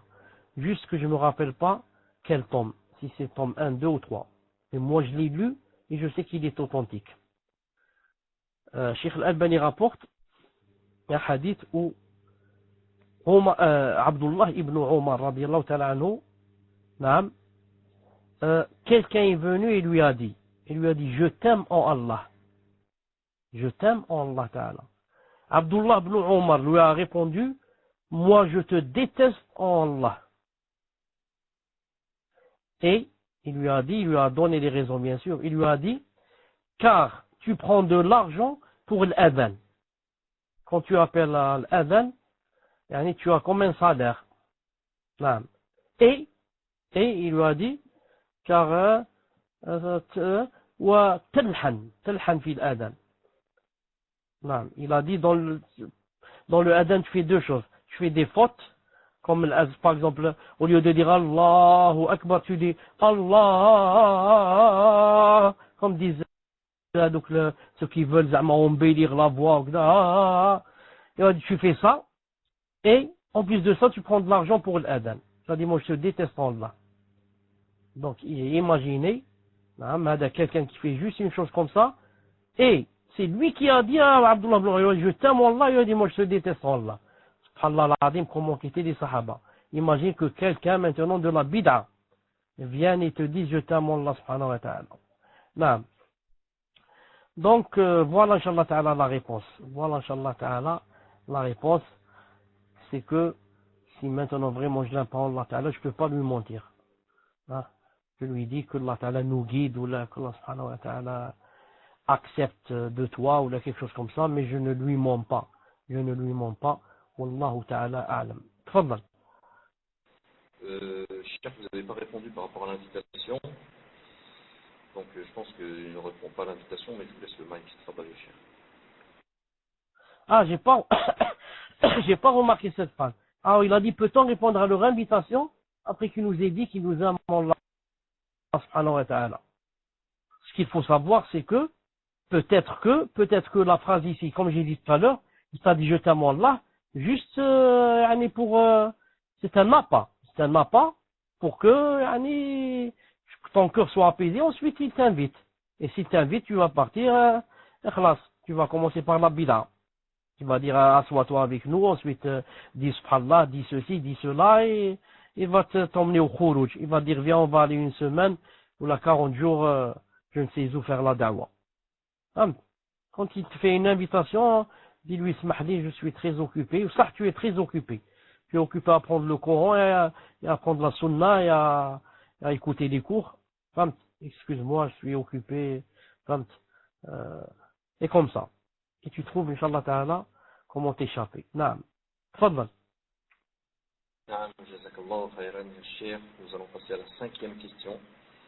Cinquième question qui demande, est-ce autorisé de faire un don d'une partie de notre organe, le foie, à une proche de notre famille, sachant que c'est le seul organe qui se régénère, d'après mes recherches sur les écrits des savants. Je trouve des divergences. Voilà, barakallahu fikoum. Et je demande également aux personnes qui écoutent s'ils peuvent faire des doigts pour ma famille qui traverse une grande épreuve. Alhamdulillah ala kulli hal. Allahumma yassal alikum. Donc, entre parenthèses, ça concerne le cours, car ça porte sur l'amour. Le don est un don parental, donc c'est la mahabba. Tfadal ya Cheikh, et on demande la guérison pour la personne de sa famille. Tfadal ya Cheikh. Est-ce autorisé de faire un don d'une partie de notre organe, le foie, à un proche de notre famille, sachant que c'est le seul organe qui se régénère, d'après mes recherches sur les écrits des savants, je trouve des divergences, etc. Non. Dans cette chose, il y a des divergences. Il y a à peu près deux grands avis. Non, deux grands avis. L'avis de Cheikh Ibn Uthaymin, rahimahullah ta'ala, c'est qu'on ne peut pas donner. Sauf si c'est des choses qui se régénèrent comme le sang. Le sang, tu en donnes, ensuite il y a un autre sang qui va venir à sa place. Mais Cheikh Ibn Uthaymin a dit, même si on a deux yeux par exemple, il dit j'en donne un et yani, je marche avec le deuxième. Il a dit mais qui te prouve que le deuxième yani, seul yani, va suffire? C'est sûr qu'il ne va pas suffire. Et si jamais le deuxième tombe malade, le deuxième par exemple foie, il va tomber malade. Ensuite la personne, comment qu'elle a fait? Alors elle s'est tuée pour sauver les autres. Pour sauver les autres. Non. Et comme j'ai dit, il y a d'autres qui ont dit que c'était permis et mais il fallait des conditions. Il fallait que la personne yani, soit sûre qu'elle peut vivre d'un monde dans cette chose et que yani, elle va le donner à quelqu'un qui est croyant et que ils ont mis des conditions. Al-Muhim, Cheikh Ibn Uthaymin rahimahullah ta'ala a dit, et c'est aussi l'avis de Cheikh Firkous hafidhahullah ta'ala, a dit que nos corps ne nous appartiennent pas. Et par conséquent, nul ne peut donner une chose qui ne lui appartient pas. Nos corps ne nous appartiennent pas et nul ne peut donner quelque chose qui ne t'appartient pas. Le foie, c'est Allah Ta'ala qui te l'a donné pour toi spécialement. Pour toi. Pour ton corps. Pas pour un autre. Il a dit comment se fait-il que tu puisses donner une chose qui ne t'appartient pas à une autre personne. Donc moi, pour ne pas dire à la personne c'est haram ou là, pour que je ne sois pas la cause qu'elle ne donne pas, puisqu'il y a une divergence en celle-là, en cette chose, il vaut mieux, Inch'Allah Ta'ala, qu'elle demande à une autre personne. Moi, mon avis c'est de ne pas donner, je suis de l'avis de Cheikh Ibn Uthaymin. Mais demande Inch'Allah Ta'ala, si tu peux contacter des savants ou là, ce serait mieux, bi'idhnillahi subhanahu wa ta'ala.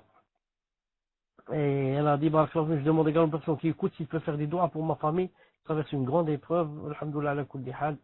Naam, cette personne, Inch'Allah Ta'ala, vous demande de faire des doigts, donc c'est une amana, donc Inch'Allah Ta'ala, que chacun de nous, yani, ne l'oublie pas dans ses doigts, naam, et que ce soit dans la salat ou bien comme ça, sans la salat, mais que chacun de nous, Inch'Allah Ta'ala, ne l'oublie pas dans ses doigts. Allah Azza wa Jal, أن يفرج هم هذه العائلة وأن يفرج عنهم هذه الكربة وينفس عنهم هذه المصيبة وأن يفرج عنهم وأن يشفيهم من هذا المرض وأن يجعل لهم حلا لهذه المعضلة وأن ينزل عليهم يعني رحمة من رحماته نعم وأن يبعد عنهم كل أذى وكل ضر نعم يجد لا بأس طهور إن شاء الله. تفضل pour une autre question. وأن يبعد عنهم أيضا كل هم وكل غم. نعم تفضل. Amin. Jazakallah khair ya Cheikh. Donc nous allons passer à la sixième question.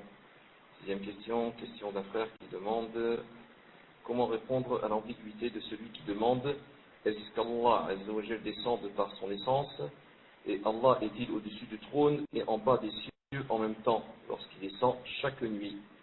Fadli Cheikh wa jazakallah khayran.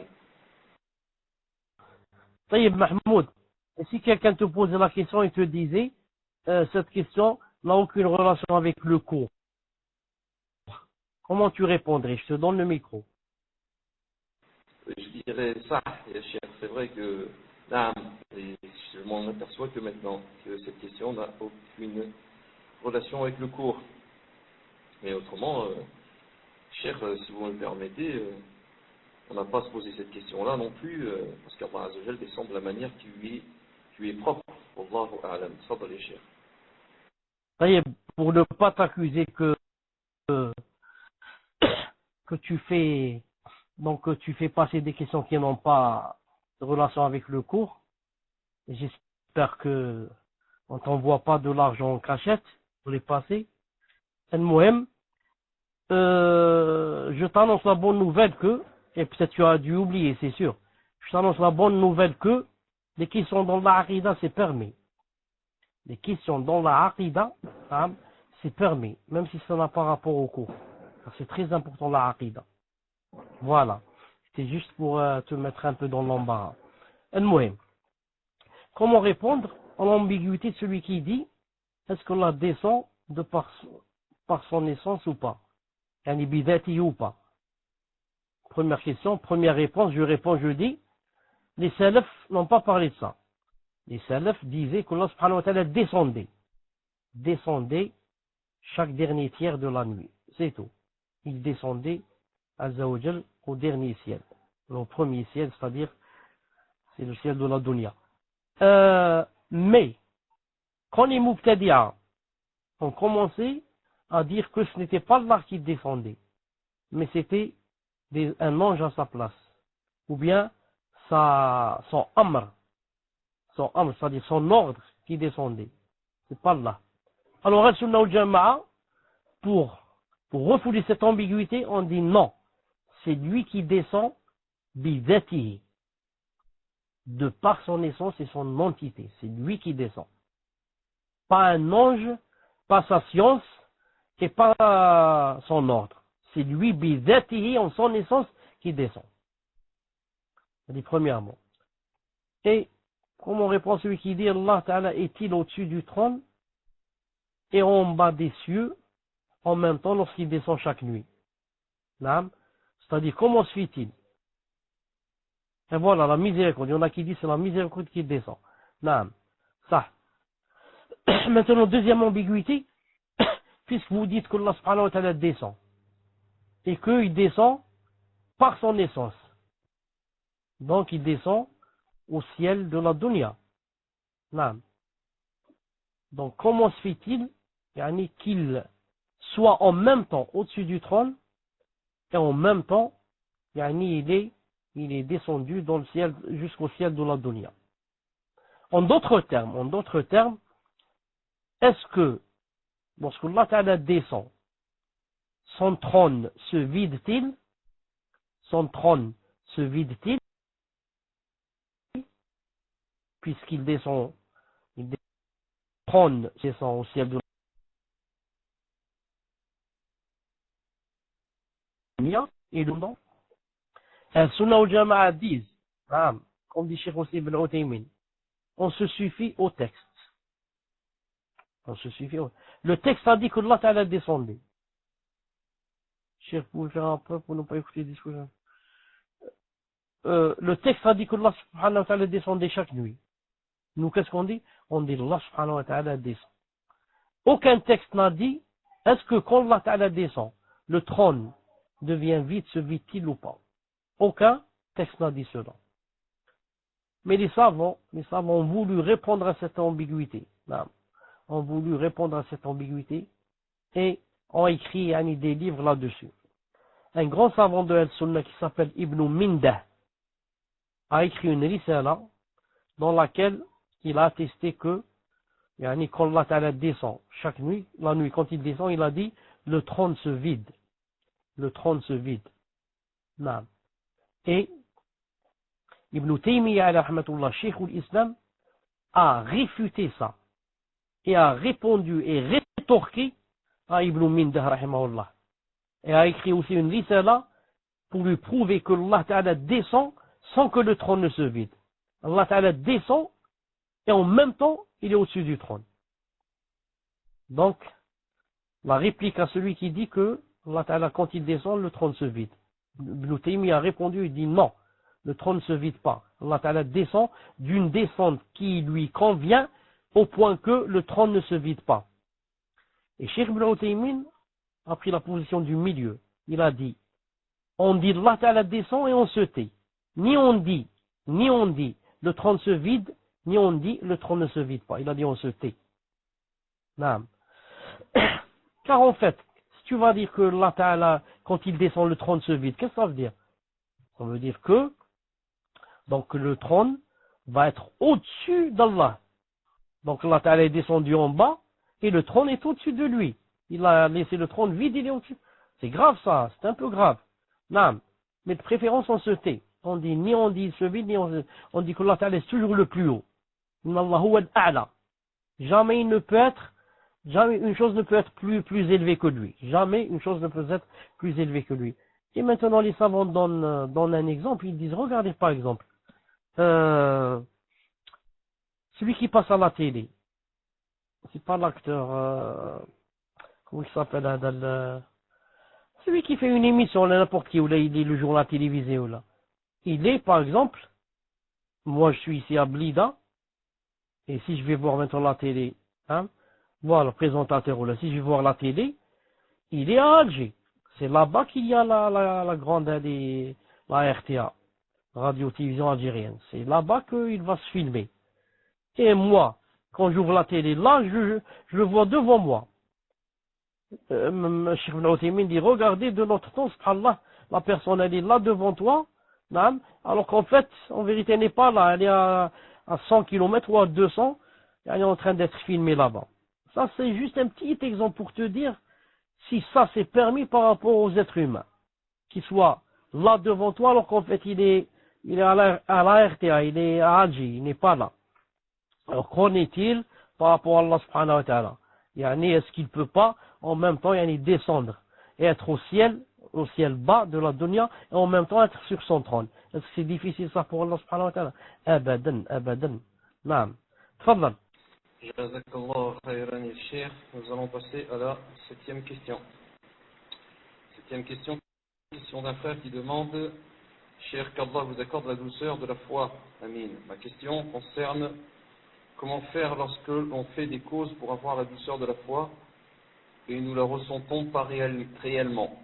C'est-à-dire en faisant des nafilas, le jeûne, la bonté envers les parents, conseil, ordonner bien, condamner le blâmable, ainsi de suite. Malgré cela, je ne ressens pas la douceur de la foi. Je suis très très triste, je ne sais plus quoi faire. Pouvez-vous me conseiller? Entre parenthèses, il précise, et il fait bien de le préciser, que je suis possédé par un djinn. Je ne sais pas si cela peut être la cause. Ce qu'il faut savoir, c'est que quand Allah Ta'ala dit une chose, ou bien son prophète dit une chose, et que celui qui fait telle et telle chose, il aura telle et telle chose, je ne dois pas avoir un atome de doute. Et dans ce cas, si je fais des choses qui attirent la douceur de la foi, comme d'après le hadith, et ensuite je ne ressens pas la douceur de la foi, le problème, ce n'est pas dans le hadith, le problème c'est en moi. Le problème, ce n'est plus dans le hadith, mais le problème c'est en moi. C'est un peu, comme par exemple le hadith qui dit que si avant de dormir tu vas lire Ayat al-Kursi, le shaitan ne va pas t'approcher jusqu'au matin. Ensuite, je vais lire Ayat al-Kursi avant de dormir. Et je passe ma nuit avec quoi? Avec les hurlements dans le rêve et la grande peur et des gens qui me jettent de la tour Eiffel et je ne sais quoi. Tout ça c'est shaitan. Il a peur et je crie la nuit et pour terminer je me réveille avec la janaba. Alors que qu'a dit le hadith? Si tu lis Ayat al-Kursi, aucun shaitan ne va t'approcher jusqu'à ce que tu te réveilles le matin. Et je passe la nuit avec les shayatins. Qu'est-ce que ça veut dire? Je vais dire donc c'est pas vrai. Ayat al-Kursi ne fait pas ça. Alors donc je peux devenir kafir. Ça veut dire ici je dément le prophète sallam. Je lui dis tu mens, c'est pas vrai. Ma'adallah. Ça veut dire quoi? Ça veut dire c'est moi qui suis malade. Moi quand je l'ai lu, Je ne l'ai pas lu avec l'intention ferme et la conviction ferme de ce qu'elle contient. Je l'ai lu comme ça, sans khushu'. Alif lam mim, attendez, Allahu la ilaha illa comme ça. La ta'khudhu sinatun wa la nawm, lahu ma fis samawati. Sans khushu', sans méditation, sans rien. Non. Ou alors j'ai des doutes en elle. Bien sûr, ça ne donne pas d'effet. C'est pour ça, les savants ont dit, l'adkar et ayat al-kursi, ils ont dit c'est comme un quoi? C'est comme un sabre, une épée. Mais attention, l'épée ne suffit pas. Pourquoi? Parce qu'il faut voir qui va frapper avec l'épée. Si c'est un jeune de 20 ans, masha'Allah, musclé, il va frapper avec l'épée. Il va frapper l'ennemi, il va lui couper la tête. Mais si tu donnes l'épée à quelqu'un de 95 ans, et qui est en plus de cela malade, et qui tremble, tu lui donnes l'épée, qu'est-ce qu'il va faire avec? Il ne peut même pas la tenir avec la main. On revient ici, on dit, si tu fais les trois choses, et tu les as fait vraiment sincèrement, Allah Ta'ala t'aurait donné la douceur de la foi. Non. Tu ne les as pas fait comme elles doivent être faites, ces trois choses. Il manque quelque part, une ou deux choses, tu les as pas bien faites comme il se fait, comme elles doivent être faites. Non. C'est pour cela, médite sur ce que tu as fait, la façon dont tu les as fait. Et ensuite, le hadith n'a pas dit que tu les fais là, à la seconde même, tu ressens la foi. Attends un peu, et continue à les faire, et la foi, la douceur viendra, bi'idnillahi subhanahu wa ta'ala. Ensuite, tu as quelque chose de bien, toi qui as posé la question, tu as quelque chose de bien. C'est quoi? Quand tu as dit, je vais lire ici, voilà, malgré cela, je ne ressens pas de joie. Quand tu as dit, je suis très très triste.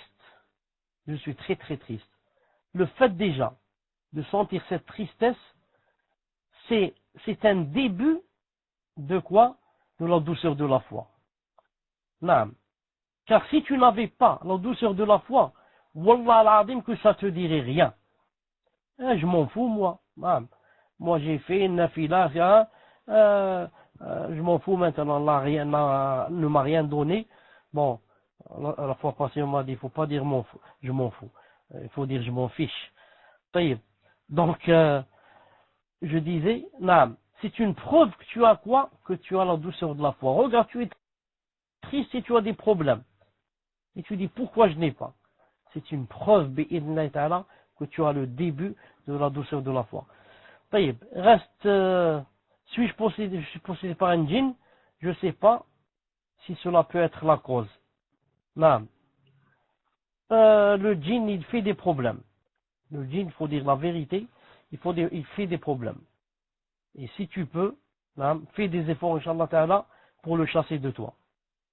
Et l'une des meilleures causes qui chassent le djinn, comme on dit les savants, c'est d'apprendre bien la aqidah. Un cœur plein de la lumière de la aqidah, le djinn ne peut pas rester avec lui. Il doit s'enfuir pour aller vers un cœur plein de ténèbres et d'obscurité et de bid'a. Que Allah subhanahu wa ta'ala t'aide et te guérisse. Naam. Fadlan. Amin. J'arrivais pas à prendre le mic. Frère, Inch'Allah. Donc nous allons passer à la huitième question. Huitième question qui demande qu'Allah vous récompense, Ya Cheikh, pour le temps que vous nous accordez. Puisse-t-il vous récompenser par la compagnie du prophète sallallahu alayhi wa sallam fil akhira. Amin. Concernant l'amour d'Allah Azza wa Jal, je voudrais savoir s'il est autorisé de dire qu'Allah nous aime. Par exemple, dire je suis sûr qu'Allah m'aime car il m'a accordé la reconversion à l'islam, ou dire je pense qu'Allah m'aime parce qu'il m'a accordé un mari pieux. Amin ya Cheikh. Amin. Barakallahu fik ya Cheikh. Tfadal ya Cheikh wa jazakallahu khairan. Je voudrais faire une petite remarque comme réponse à cette question. C'est permis de penser, mais ce n'est pas obligé de le dire. Car quand je dis comme ça veut dire j'affirme qu'Allah Ta'ala m'aime. Or, être aimé par Allah Subhanahu wa Ta'ala, c'est pas facile. Mais Laissons cela au niveau de la pensée du bien. Je pense du bien en Allah subhanahu wa ta'ala, et je me dis dans mon cœur que s'il m'a donné un bon mari, Inch'Allah ta'ala, c'est parce qu'il m'aime. Et s'il m'a fait sortir du coffre vers l'islam, c'est parce qu'il m'aime. Ou du moins, il a aimé cette chose pour moi. Il a aimé cette chose pour moi, alhamdulillah, et il me l'a donné. Car Allah ta'ala aime que quelqu'un se reconvertisse. Et si ce n'est Allah ta'ala, personne ne peut se reconvertir, comme vous le savez. Donc Allah ta'ala, à la rigueur, t'as aimé cette chose. Mais pour affirmer comme ça, dire par exemple aux gens Allah ta'ala même ou là, il vaut mieux ne pas dire ça. Ça peut même rentrer dans l'ostentation. Mais dans mon cœur, je pense de lui du bien. Je dis alhamdulillah, il m'a fait ça, Inch'Allah ta'ala, il m'aime. Wallahu ta'ala alam, tfaddal. Jazakallahu khayran, Cheikh. Nous allons passer à la question numéro 9, question d'une sœur qui demande: nous avons vu dans le cours aujourd'hui que celui qui ne connaît pas la douceur de la foi est en guerre perpétuelle avec son nefs. Pouvez-vous nous dire ce que cela signifie précisément? Que celui qui connaît la douceur de la foi ne fait plus de péché. Jazakallahu khayran pour votre temps et vos réponses. Barakallahu fi Cheikh, tfaddal Cheikh. En fait, avoir la douceur de la foi, c'est un statut assez haut, il faut dire la vérité. C'est-à-dire que maintenant, pour avoir la douceur de la foi, c'est-à-dire que j'ai dépassé le stade de être en guerre avec mon nefs pour lui dire fais ça, il ne faut pas faire ça, pour la pousser à faire ça, pour l'obliger à faire ça, l'obliger à ce qu'elle prie, à ce qu'elle se lève pour salat al-fajr, ceci, cela. Maintenant, alhamdulillah, j'ai dépassé bi'idhnillah ta'ala ce stade. Maintenant, alhamdulillah, mon cœur est apaisé, mon âme est apaisée. Je suis en train de profiter des délices. C'est comme quand on a un cheval. Ce cheval n'a jamais été monté. Personne jusqu'à présent n'est monté sur lui. Donc vous savez que c'est très difficile, la première fois de monter sur ce cheval. Vous voyez ça dans les rodéos et aux États-Unis. Pour la première fois on monte sur un cheval, vous savez comment ça se passe. Maintenant, après 15 jours ou une semaine ou je ne sais pas combien de temps, le cheval, alhamdulillah, est rodé. Maintenant, tu profites des joies de monter ce cheval et aller faire un tour dans la ferme et comme ça, dans le jardin et comme ça. Maintenant, je profite. J'ai dépassé le stade de il ne me laisse pas monter. Maintenant, c'est un peu la même chose. Mon cœur, à la base, il est plein de passion, plein de bid'a, plein de shahwa, plein de ceci. Il veut tout à la fois, il veut la dunya, il veut.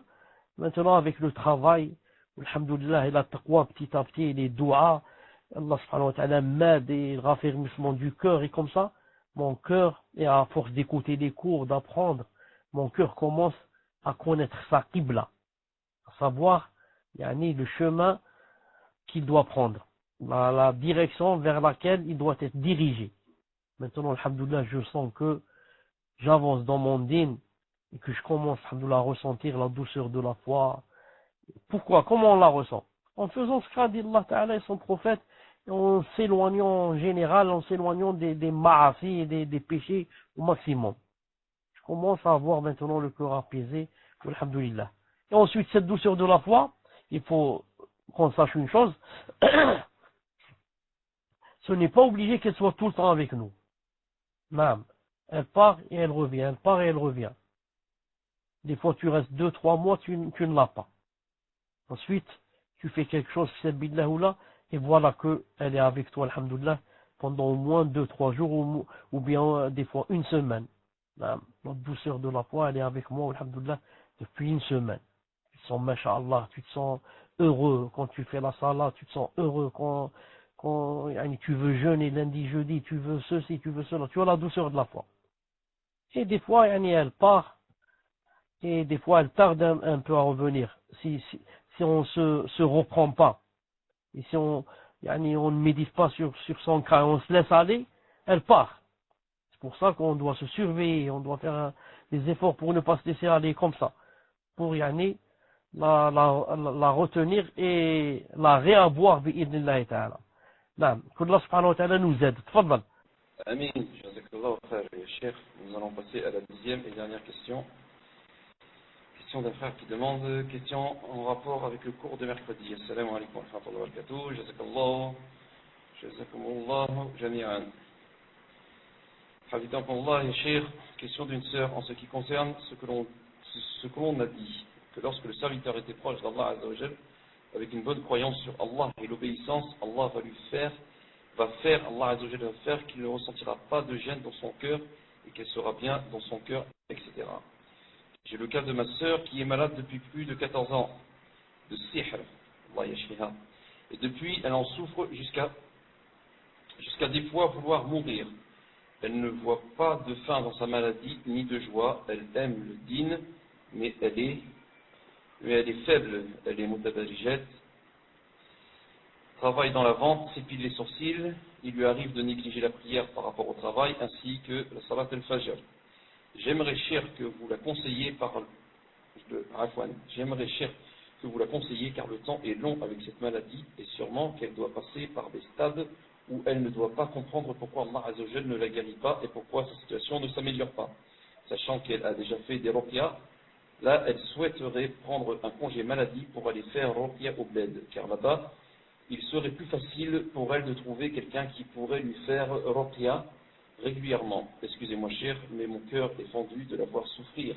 Allahu musta'an. Tfaddal ya Cheikh wa jazakallahu khayran.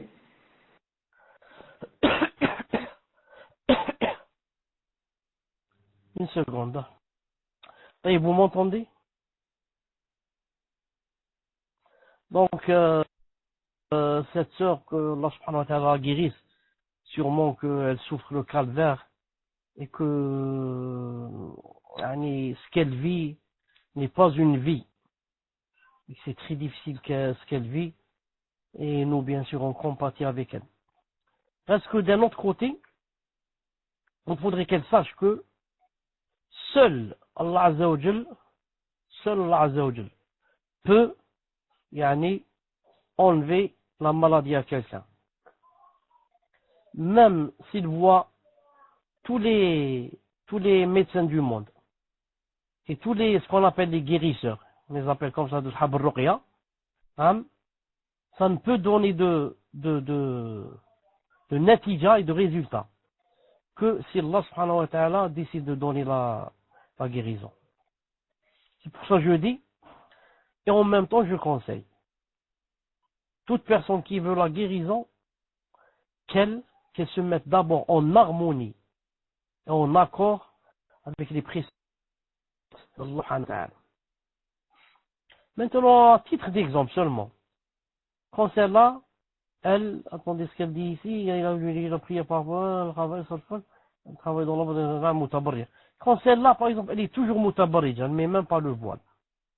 Et qu'elle fait toujours le péché, le grand péché, pas le petit, le grand péché de s'épiler les sourcils. Ensuite, elle va demander à celui qui fait ruqya ou à je ne sais qui de la soigner. C'est-à-dire en même temps, je mets Allah subhanahu wa ta'ala, je fais des choses qui le mettent en colère. Non. Des choses qui font de sorte que Allah subhanahu wa ta'ala me maudit. Me maudit pour ne pas porter le voile. Je suis maudite pour m'épiler les sourcils. Et en même temps, d'un autre côté, je vais demander à Allah subhanahu wa ta'ala de me soigner. Vous savez que le contraire, quand on veut, pas d'Allah subhanahu wa ta'ala, quand on veut seulement de son directeur. Ou pourquoi on va au directeur? Quand on veut seulement de son mari ou de son père, on veut qu'il nous donne quelque chose. Est-ce que on va faire des choses qu'il n'aime pas, ensuite on va lui dire achète-moi des bijoux, ou bien on va faire le maximum de lui Yawm al-Qiyamah. Le prophète a fermé le bail du xel. Donc je vous donne une minute, Inch'Allah ta'ala. Fawzi, je peux donc continuer, je peux commence, alhamdoulilah.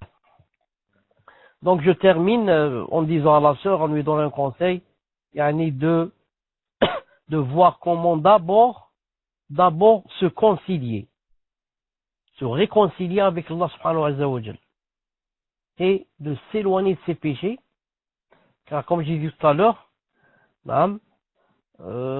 quand on veut demander quelque chose à quelqu'un, on doit d'abord lui faire ce qu'il veut et non pas ce qu'il déteste. Je ne peux pas mettre mon père en colère, ensuite lui dire aide-moi pour acheter un appartement. Mais au contraire, je lui dis des choses douces, je lui pose du café, je lui prépare un gâteau, je ne sais pas quoi, ensuite je lui dis. Donc il doit y avoir un préambule avant la demande. J'ai dit c'est pour ça que Yom al-Qiyamah, le prophète sallallahu alayhi wa sallam, avant de demander à Allah subhanahu wa ta'ala qui lui accorde l'intercession, le maqam mahmoud, qu'est-ce qu'il va faire? Il va faire d'abord une sijda, une prosternation, et dans laquelle il va ne pas s'arrêter de faire des louanges à Allah ta'ala. Et il a dit que ce jour-là, Allah ta'ala m'inspirera des louanges, que je n'ai jamais dites de ma vie. Ensuite, après les louanges, il demandera à Allah subhanahu wa ta'ala, Allah ta'ala lui dira, lève ta tête et demande ce que tu veux, tu auras. Ici, il dira, ya Allah, je veux l'intercession pour ma umma. C'est pour cela que, quand on lit le Fatiha, vous n'avez pas remarqué que, à la fin de le Fatiha, vers la fin, qu'est-ce qu'on va dire? On va demander à Allah ta'ala des choses. Qu'est-ce qu'on va lui dire? Ihdina as-sirat al-mustaqim. Guide-nous, et donne-nous, guide-nous vers le chemin mustaqim, droit, la droiture. Ensuite, sirat alladhina an'amta alayhim ghayri al-maghdubi alayhim wa ad-dallin. Mais est-ce que le Fatiha, la sourate, est-ce qu'elle commence direct par donne-nous la guidance? Jamais. Mais commence par différentes sortes de louanges à Allah Ta'ala. Alhamdulillahi Rabbil Alamin. Ensuite on lui dit les deux qualificatifs, les attributs. Ar-Rahman, Ar-Rahim. Ensuite on lui dit tu es Maliki Yawmiddin. C'est toi Maliki Yawmiddin. Ensuite on lui dit Ihdina Sirat Mustaqim, etc. Vous avez compris?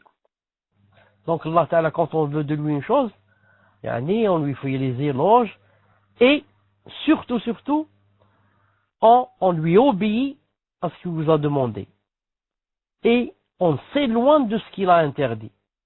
Ensuite on lui demande de refouler de nous et de pousser de nous ce grand problème qu'on a, qui est le sihr ou qui est le djinn ou qui est je ne sais quoi.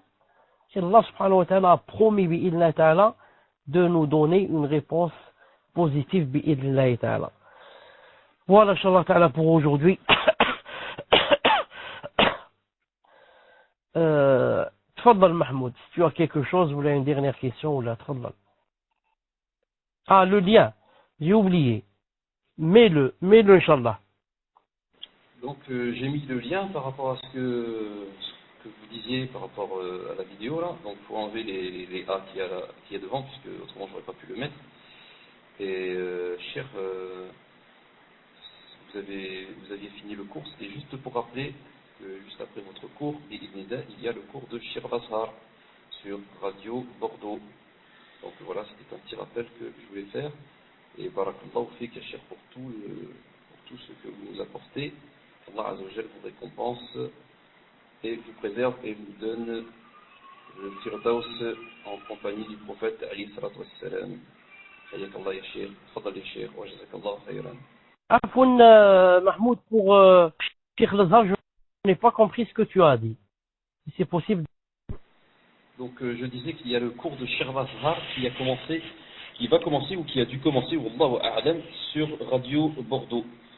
Donc le cours sera traduit par le frère Ibrahim Abu Talha, si je ne me trompe pas, si c'est bien lui qui va traduire, wallahu a'lam. Donc Inch'Allah, normalement le cours a dû commencer avec c'est les frères de Bordeaux qui s'en occupent. Alors dans quel salon? Je ne pense pas qu'il y a de salon, c'est sur la radio de Bordeaux. sur la radio du Masjid de Bordeaux. Voilà, donc c'est le frère Abdelrazak qui s'en occupe avec le frère Abdelaziz. Voilà, cher. qu'Allah les récompense. Tfadal du cher.